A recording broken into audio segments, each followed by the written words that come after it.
study honeybees. Of course, we study honeybees, but this really applies to a lot of social animals, including humans. So the typical question or typical scenario I use to set my research up is imagine you're at a crosswalk and there are always people at a crosswalk who will look both ways, even though it says don't walk and walk anyways. I am one of those people. I jaywalk all the time because I'm an important person. I got places to go, people to see. So I use as much information as I can to make sure I'm crossing safely, but I usually don't wait until the walk sign.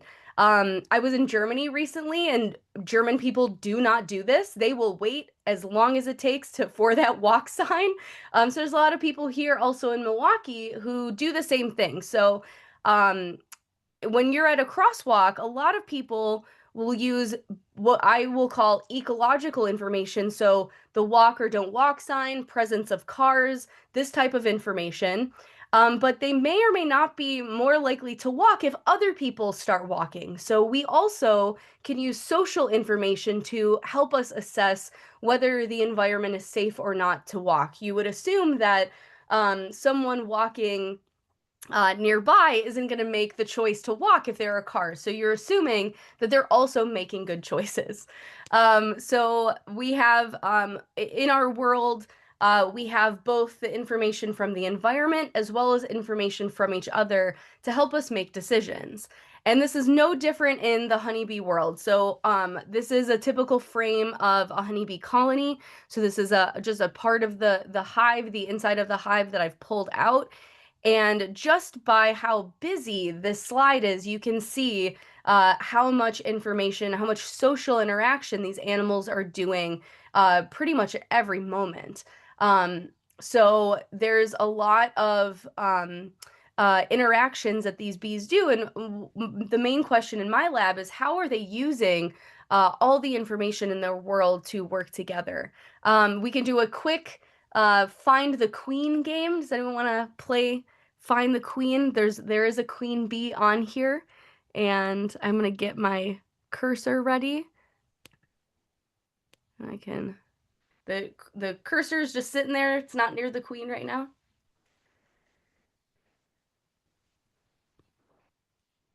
Anyone see the queen?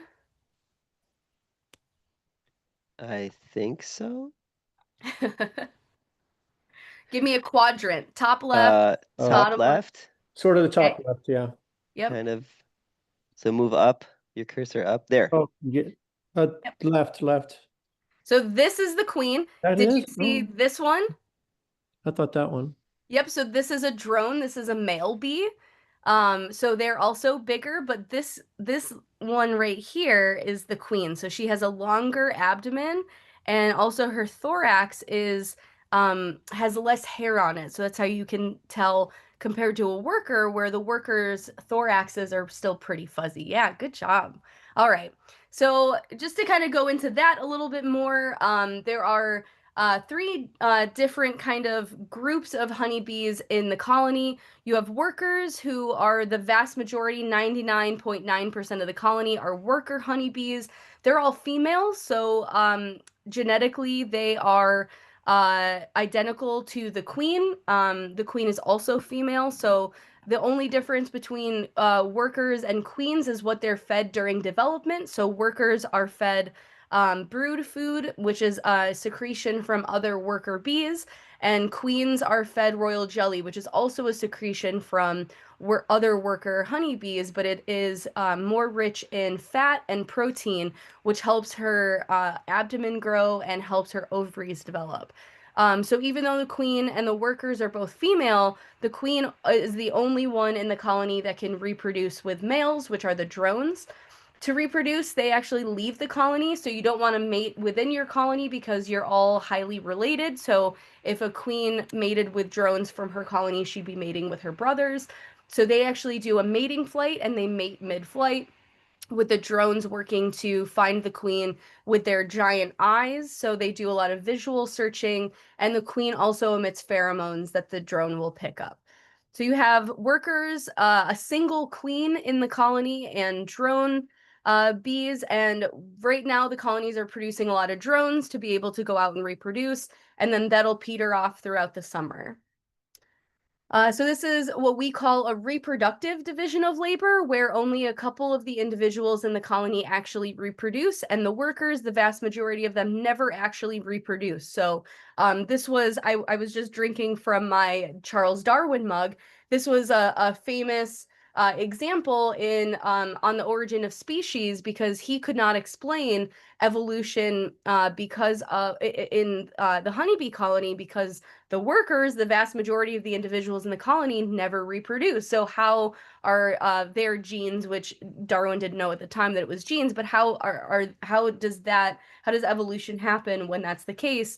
And one of the reasons why is because of inclusive fitness. So workers are more closely related to sisters than they are their own offspring. And so then there's incentive to take care of sisters. So it's one of the hypotheses as to why. There are others. I won't go into it. There's a little bit of controversy we can talk about if you're interested.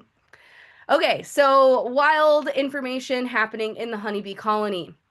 Um, among the worker bees, so there's another queen on this slide too, as well as a couple of other drones.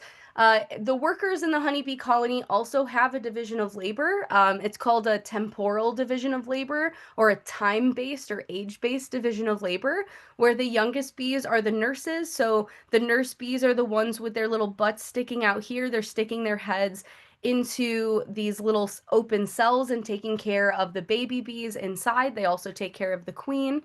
And then they move on to being middle-aged bees, where they do jobs on the periphery of the colony. And they're different jobs. They can guard the colony, which is this bee right here.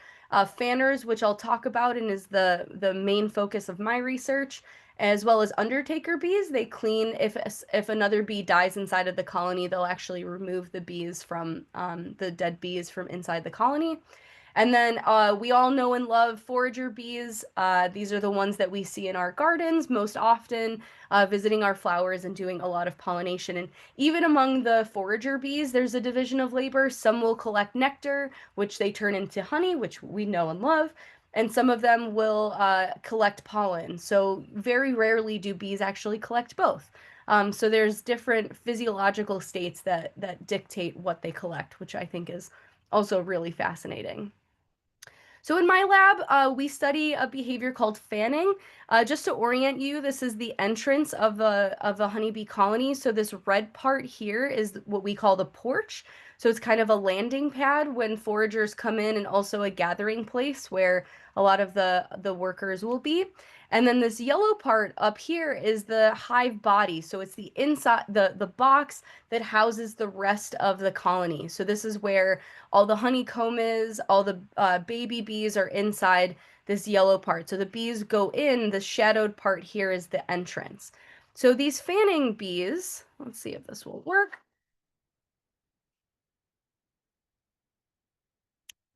These bees will gather at the entrance of the colony and flap their wings, and this helps bring hot, stale air from inside the colony out. And then passively, a cool air, because there's an airflow, cool air will go into the colony. So these fanner bees here are flapping their wings to generate that airflow. And this does happen throughout the colony. It's obviously just really easy to see them at the entrance right here. So they flap their wings. This helps circulate air and cools the colony down. This is really important because if the temperature inside the colony gets above essentially 98 degrees, very similar to our body temperature, the developing baby bees inside the colony can die. So this is a critical behavior that needs to happen. They need to keep the colony cool. And this is one of the jobs that they do to do that. And as this video stops, one of the things I want you to notice is they're kind of organized here. They kind of stagger themselves. And this is something I noticed as a PhD student, whether they were working together to do this job. So they're pretty well organized, and they don't seem to be really, when they're doing this job, talking to each other, but there are bees walking in between them and potentially helping to communicate information.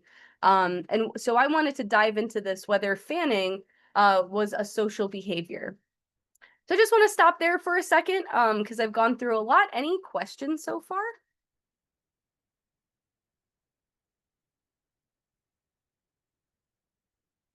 No questions? Cool. All right, stop me if there's any questions that pop up. Happy to answer questions throughout. I definitely don't want you to feel um have questions while we're talking. Okay. So social animals are resilient. They're able to manage a lot of different temperatures and a lot of different environments. And honeybees are an excellent model system to study this.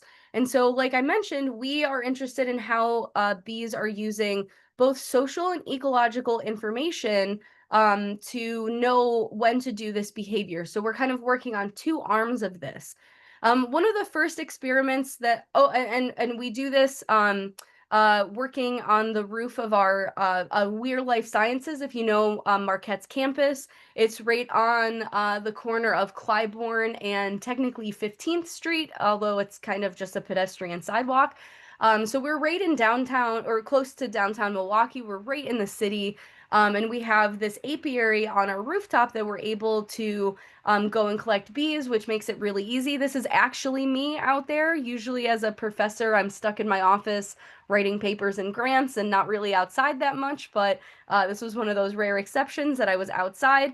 And we collect bees into little cages. So this is just a very simple cage that we are able to kind of plunk bees into. And then we bring them into the lab and we heat them up in jars on hot plates, which is not a very sophisticated apparatus, but it gets the job done. And our goal is to heat the air temperature in here because we want to try to figure out like how bees are assessing the environment to know when it's time to do this fanning behavior. And this white and black probe in here is a temperature probe, a high accuracy probe, and we have this connected to a computer, so we're able to very accurately track the temperature inside the jars. And I want to show you some very basic graphs. So we looked at when we brought bees inside and we placed them into different group sizes. We placed them by themselves in small groups of 3 or in larger groups of 10.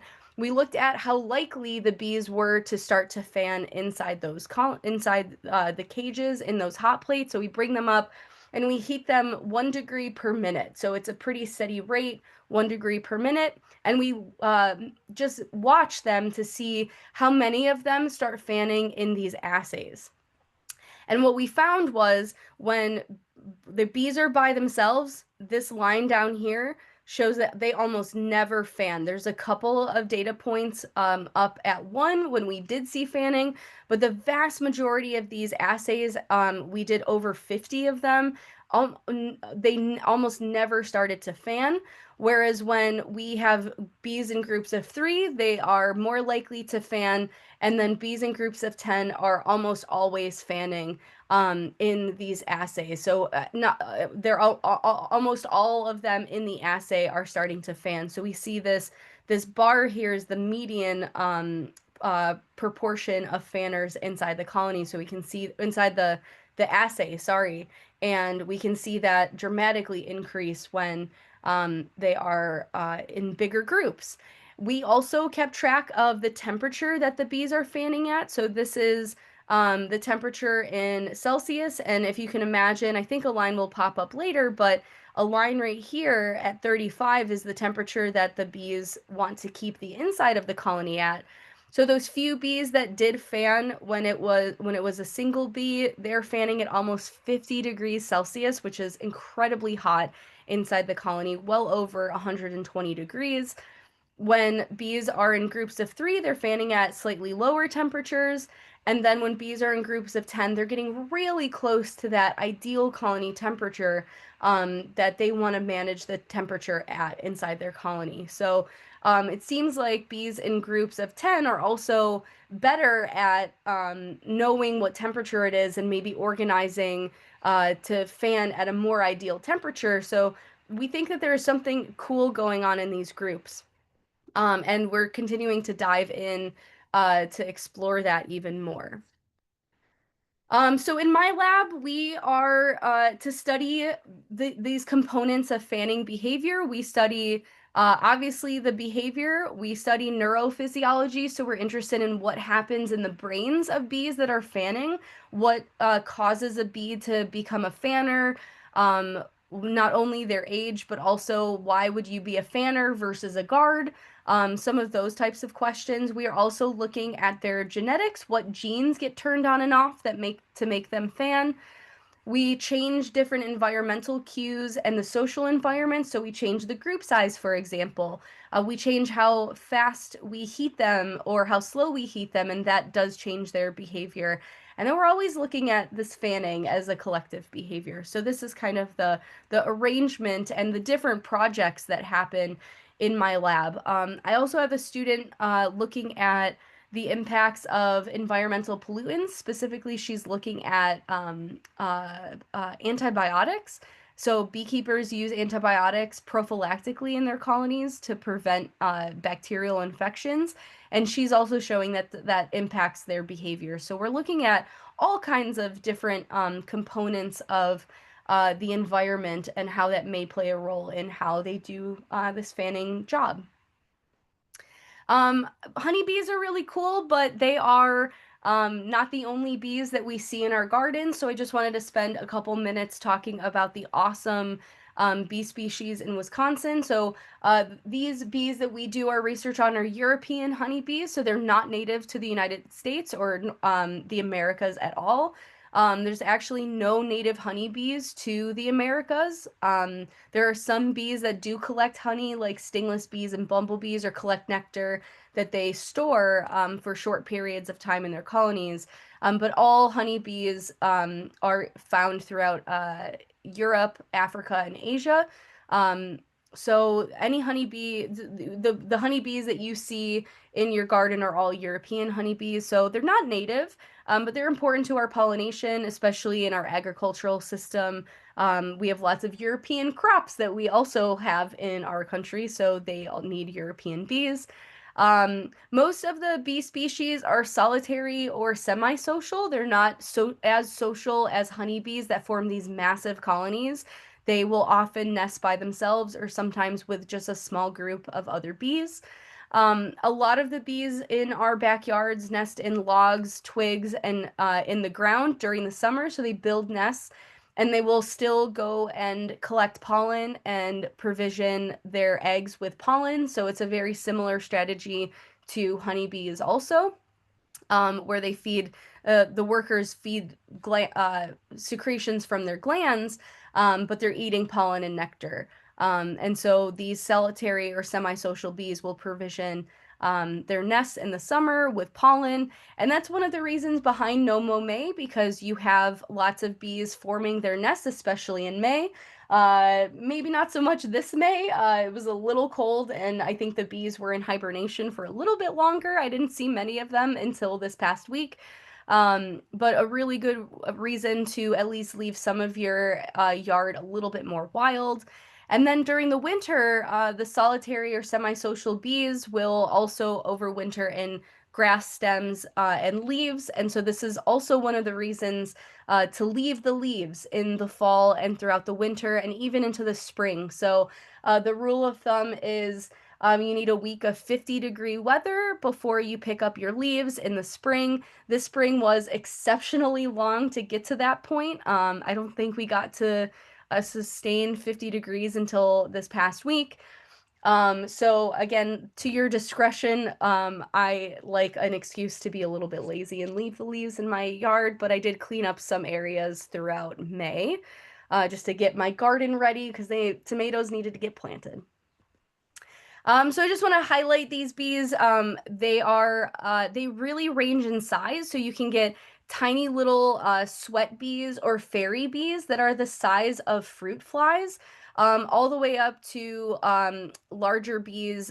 These sweat bees are probably fly sized. These digger bees can get a little bit bigger.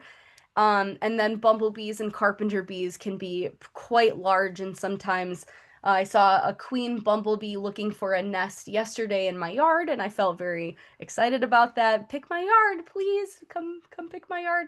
But I almost mistook her for a hummingbird because she was so loud, and I heard her like vibration, I heard her wing beats, and I looked over and I was like, oh my God, it's just a massive bees. So yeah, so I saw her yesterday.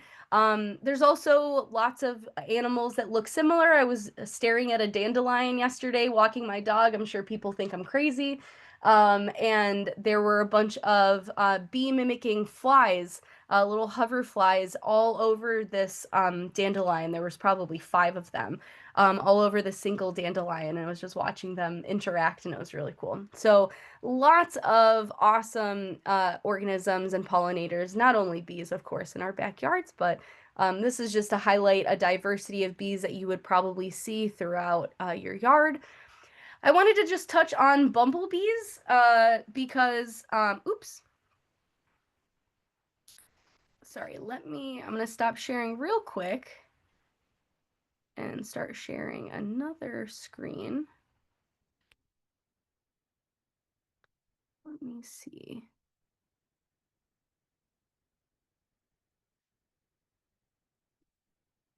All right. I wanted to share. I was looking up, oops.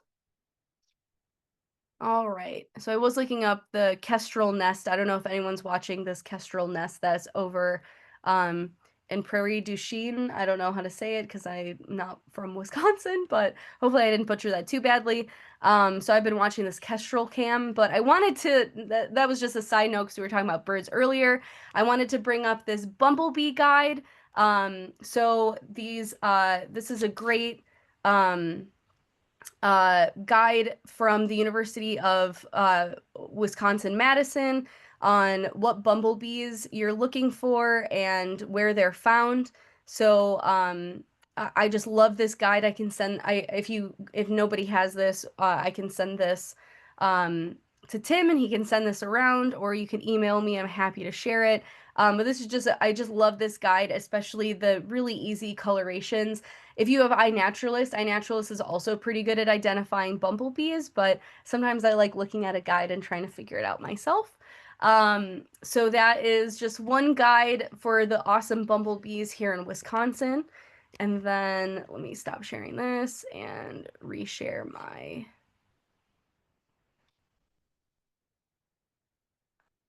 All right. So this is, I wanted to just touch on how cool bumblebees are because bumblebees also do different types of pollination. So bumblebees do an awesome type of pollination called buzz pollination, which honeybees cannot do. And there are plenty of videos. I have one on YouTube. I won't play it because the quality won't be good playing it over, excuse me, Zoom.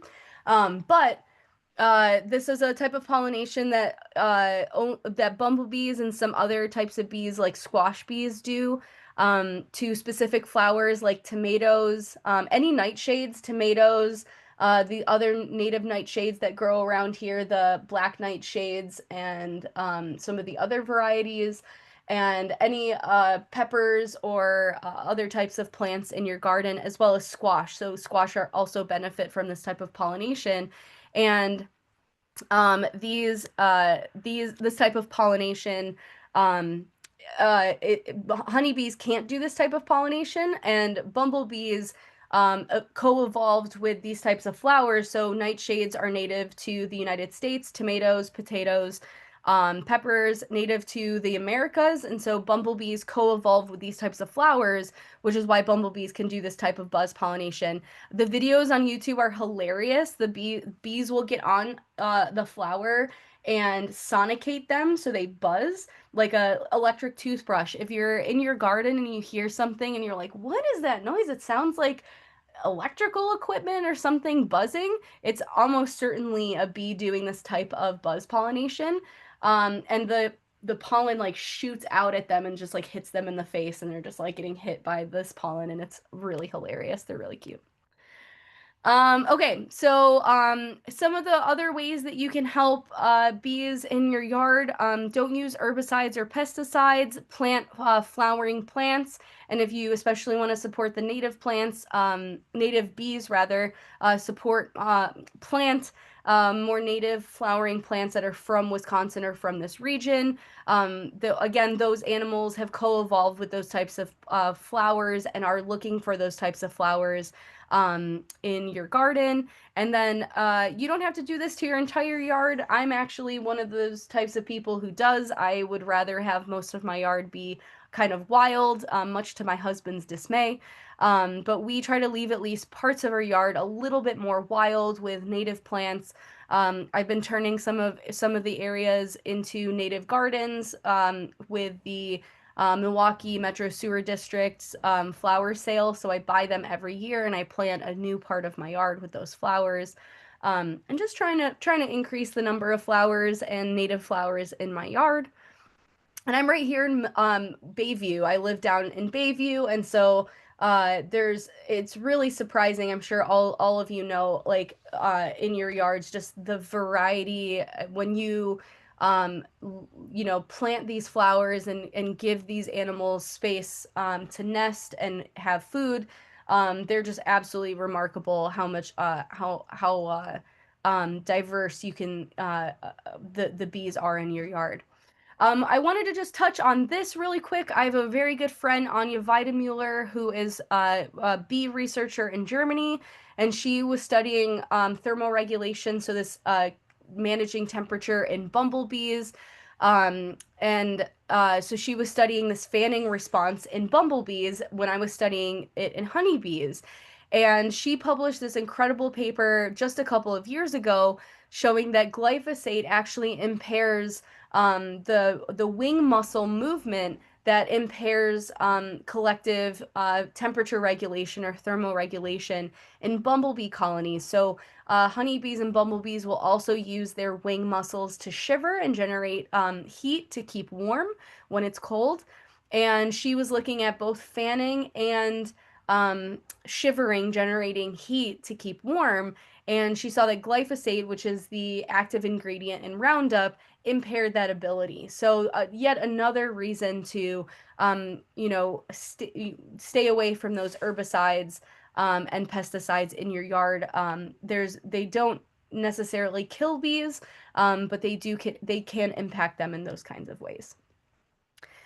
This is my lab at Marquette. They're so awesome. I have 4 PhD students. I just graduated a master's student in bioinformatics, Noor. She's awesome. My lab manager, Trevor Bowden, is a local beekeeper also. So if you are a beekeeper, you may know him. And I have 3 undergraduate researchers, Jordan, Nate, and Alyssa. And this team is so fun, so awesome. We get to work together and do great science all the time. And science, as of recently, has been under attack. And so I just wanted to highlight all the resources that have been very lucky that has funded our research. So we have some local USDA Sustainable Agriculture Research and Education grants that my graduate student has gotten.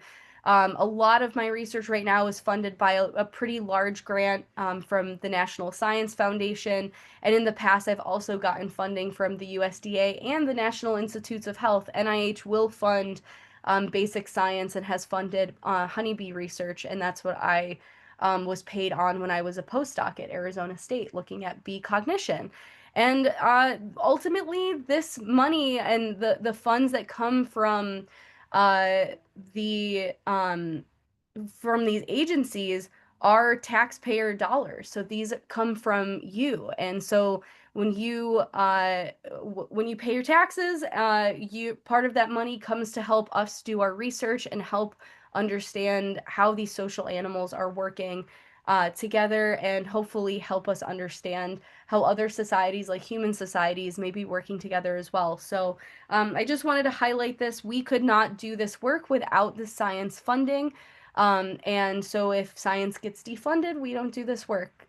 So if I've hopefully convinced you today that our work is pretty cool, so if you're so inclined, give your senators and representatives a call and let them know that you care about this. And we want to keep funding science in this country.